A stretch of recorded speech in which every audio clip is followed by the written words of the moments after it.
ցանկությամբ նիստը դռնփակ ռեժիմով անցավ, այսօր Նիկոլ Փաշինյանը հերթական անգամ պնդում էր, որ ժողովրդավարության եւ թափանցիկության սկզբունքներով են առաջնորդվում, դա այս հակասության մեջ չի։ Եթե նկատեցիք հարգելի լրագրողներ եւ ըստ էության դուք ներկա եք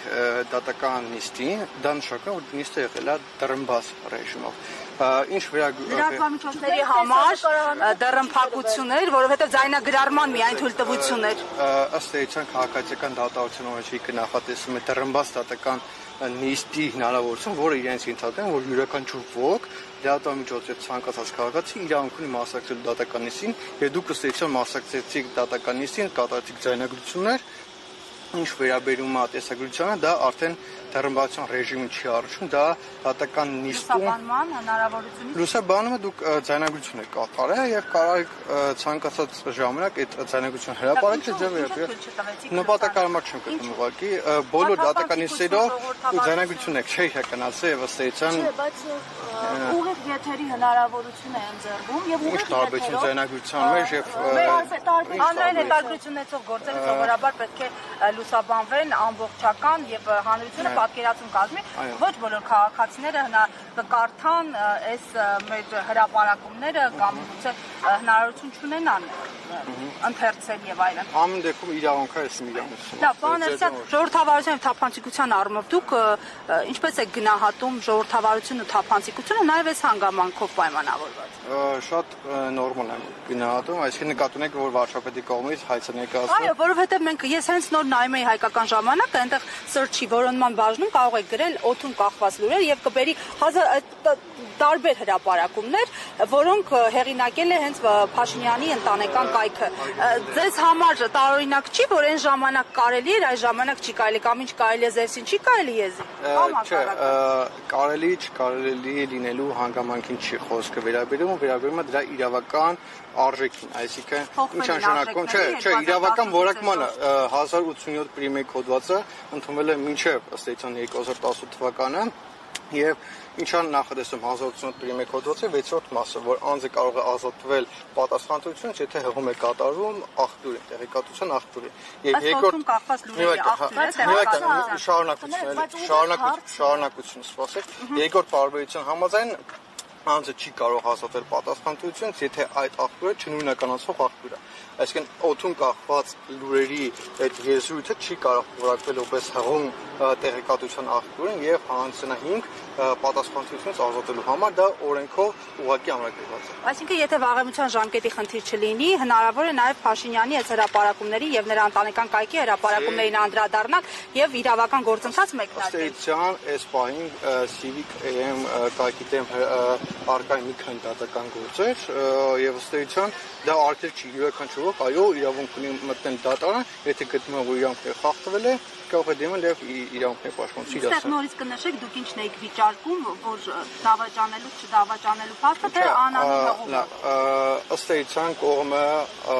պատասխանողը հղում է կատարում, որ իր կողմից ոչ թե փաստացի տվյալ է հրապարակվել, այլ կատարվել է հռետորական հարցադրում, արդյոք Նիկոլ Փաշինյանը դավաճանել է կնոջը թե ոչ։ Հռետորական չի հարցադրում։ Ես գտնում եմ, որ դա հռետորական հարց է, բայց մենք հայցադիոն չենք վկայակոչել հռետորական հարցի հանգամանքը։ Մենք այնտեղ հոդված ունի ավելի կոնկրետ փաստական հանգամանքների վերաբերյալ հղում, մենք այդ փաստացի տվյալներն ենք մեջ բերել եւ դիտարկել ենք, որ դրանք ոչ թե հռետորական հարց են, այլ կոնկրետ տեղեկատվություն է որոշակի գործողության կամ անգործության վերաբերյալ։ Համատեքստից դուրս դիտարկումն է ըստ անել։ Լուրերի համաձայն։ Հա, տեսեք, երբ որ ընդհանրապես մեկ հատված համատեքստից դուրս է կանել, չի կարող ամբողջ հոդվածը համարել զրպարտություն։ Ես էլի եմ ասում, եթե հոդվածը վերջանա հետևյալ հարցով, արդյոք Նիկոլ Փաշինյանը դավաճանում Նիկոլ Փաշինյանը թե ոչ, եթե չտարածվի այդ տեղեկատվություն, դա բնականաբար զրպարտություն չէ լինի։ Քաղաքացիական օրենքի 1087 պրիմի կոդվածի իմաստով։ Բայց եթե այնտեղ դիտարկում կա, այսպես նշում կա, որ համառ լուրեր են պատտվում, որ դուք դավաճանել եք, դա արդեն համառա փաստացի տվյալ եւ չեն պատտվում այդ լուրերը։ Դե էլի ես հիշեցում 1087 պրիմի կոդվածի 6-րդ մասի 2-րդ պարբերություն, որ դա չնույնականացող աղբյուր է։ Եթե հղում կատարել կոնկրետ աղբյուրի, բայց համանadrական դատարանի նախադեպային որոշում կա, որ կոնկրետ աղբյուրը առանց բացահայտելու կարող են նաև այո, 9-րդ մասը ընդ որում այդ գործն էլ է վերաբերվել հրապարակին եւ ինչպես գիտեք 9-րդ մասը թույլ է տալիս եւ ասոցիացիան զանգվածային լրատվության գործը իրավունքունի չհրապարակել տեղեկատվություն աղբյուրը, այս դեպքում պատասխանատվությունը սանձան միանձին է։ Այսինքն դրա իրավական հետևանքը կայանում է նրանում, որ ըստ էության տեղեկատվություն տարածողն է ստանում պատասխանատվությունը։ Այ օրինակ նույն պայմանով մենք փորձում ենք հասկանալ Նորայր Մարտիրոսյանը թե չէ տարածողը։ Եթե լիներ Նորայր Մարտիրոսյանը, այսօր հարց կներ հեղինակի հետ կապված, էլի։ Բայց մի ուրիշ հարց է, էլի, քան որ Նիկոլ Փաշինյանը չի եկել հետաքրքիր է, օրինակ մեր լրագրողներից համար այս հայցը շատ զավեշտալի հայց է, որովհետև Փաշինյանն ինքն իր գործունեության ընթացքում հազարավոր այսպիսի հրապարակումներ է արել եւ բացի դրանից մենք էլ բազմիցս այդ իրավունքից օգտվում ենք եւ նաեւ զավեշտալին այն է թե չի ապացուցում օրինակ ինչով է տուժել Նիկոլ Փաշինյանը եթե այստեղ կանգնած լիներ եւ ասել օրինակ ինձ փողոցում տեսել են ասել են դու տիկնոջը դավաճանում ես որովհետեւ հրապարակը այդպես է գրել մենք հասկանանք որ առարկայական վնաս է հասցվել իր այսպես ասած բարի համբավին այսինքն պնդում եք որ հրապարակված նյութը չի արտադրում հայցորի պատիվն արժան պատասխանը հարցադրում է որին հնարավորություն ուներ Փաշինյանը պատասխանել հարցի համար ըստ էության հենց հայցադիմով էլ է վկայակոչվել եւ հենց հոդվածում նշվում է որ այս հարցի բարձրացումը կարեւոր է երկրի ղեկավարի վարական որակները հասկանալու համար այսինքն եթե պայմանականորեն այդ տեղեկատվությունը հասածի նույն հաջողությամբ անձի ոչ միայն վարչապետը ցանկացած յուրաքանչյուր ոգի մասնավոր կյանքի վերաբերյալ ամուսական անհավատարմության հասարակական ընտանեկան անձնական կյանքում էթիկայի կանոնին հակասող որևէ գործողությունը հանգեցնում անձի պատվի եւ արժանապատվության պարարտավորման ըստ էության եւ հենց այս հոդվածի հրապարակմամբ եւ հենց այդ հոդվածում արված արտահայտությունների մասով այո վարչապետը պետք է լինի բարեվար եւ նա որոշակի բարոյական չափանիշ եւ ուղիղ շեշտը դրվում է հենց անձի պատվին ու արժանապատվությանը եւ մենք հենց այդ հանգամանքն ենք վկայակոչել որ այո նպատակ է ունեցվել որ նպատակ է եղել ըստ էության վիրավորելու արատավորելու Պաշտոնյաները պետք է պատրաստ լինեն ցանկացած հարցադրման եթե այդ հարցադրումը կա նաեւ հանրության մոտ եթե այդ հարցադրումը կա հիմա հղում է արվում լուրերի, որոնք հանրության շրջանում պտտվում են։ Եվ այսպիսով վարչապետը պետք է նաև հասկանա, որ կարող է նաև իր անձնականին վերաբերող հարցադրումներ լինեն։ Հիմա այստեղ խնդիրը որն է, եթե պատրաստ չեն այդ ամենին այստեղ լրագրողը ինչ անի, լրատվամիջոցը ինչ անի։ Շնորհակալություն հարցի համար, դարձել մի բարձրաբանում տամ, դուք շեշտեցիք, որ այո, անձը հանրային դեմք է եւ պետք է պատասխանի ցանկացած քննադատությանը, բայց հարցադրմանը եւս հարցադրում եթե ես նշեցի, թե ի սկզբանե ավարտվել հարցադրմամբ ըստ էության կվերջանա, այստեղ սեփականության գործ չլինի։ Բայց նաև նշեմ մի հանգամանք, ես նաև դատական նիստի ընթացքում վկայակոչեցի Մարտիրոսյանի եվրոպական դատանի այն դիրքորոշումը, որ արդյոք այդ հարցը կարող է համարվել հանրային հետաքրքրություն ներկայացող հարց թե ոչ, եւ ըստ էության անձի մասնավոր կյանքի վերաբերյալ տեղեկատվություն չի կարող հանձնալ հանրային հետաքրքրություն ներկայացող հարց, որքան հայտնի է որ լինի, այսինքն անկախ անձի հայտնի լինելու հանգամանքից, պաշտոնյա լինելու հանգամանքից որևէ անձ չի կարող տարածել տեղեկատվություն անձի մասնավոր կյանքի վերաբերյալ։ Այ կարող է լինել օրինակ, չգիտեմ, հանրային հետաքրքրություն ներկայացող հարց կարող է լինել առողջության վերաբերյալ բնակավարի հարցերը, այն բոլոր հարցերը, որոնք կարող են նպաստել հանրության անձնական ես վկայակոչեցի դրա համար ես վկայակոչեցի Վան Հանովերն Գերմանիայի Մարտիրոսյանի եվրոպական դատանի կողմից կայացված նախադեպային որոշում, որը ընդգծում որ համասնավոր կյանքի վերաբերյալ տեղեկատվություն չի կարող հանձնել ամբողջ աշխարհում պաշտոնյաների այդ թվում անձնական կյանքը հանրության հետաքրքրության շրջանում է եւ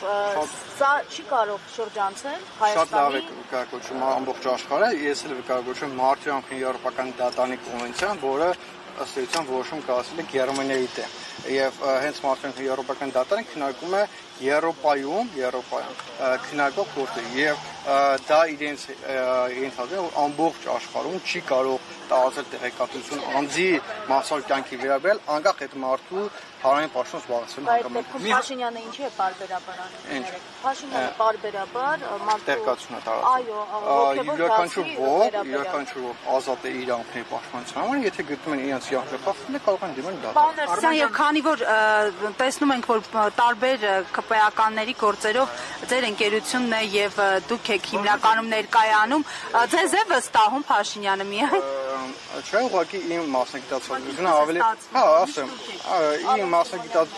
իմ մասնագիտացումը կոնկրետ ուղղված է անձի պատվի վարժանապատվության արտավորող գործերով ուղղության, այսինքն իմ ուղղվածությունը այդ կողմը դրա համար ճանապարհորված ես ստանձնում եմ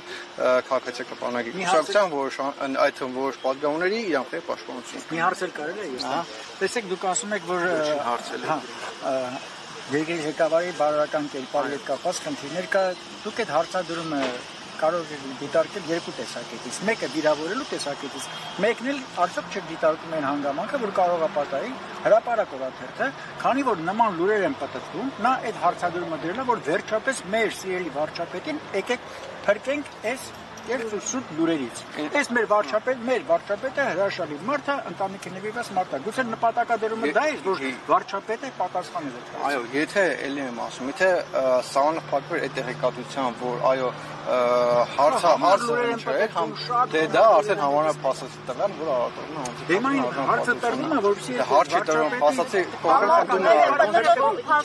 համար լուր են պատտում հաջորդ ինչ է լինում։ Ոչ, լուրերը ինչ տեղեկատվություն տա։ Այլոց ենթադրությունները, այլոց կարծիքները։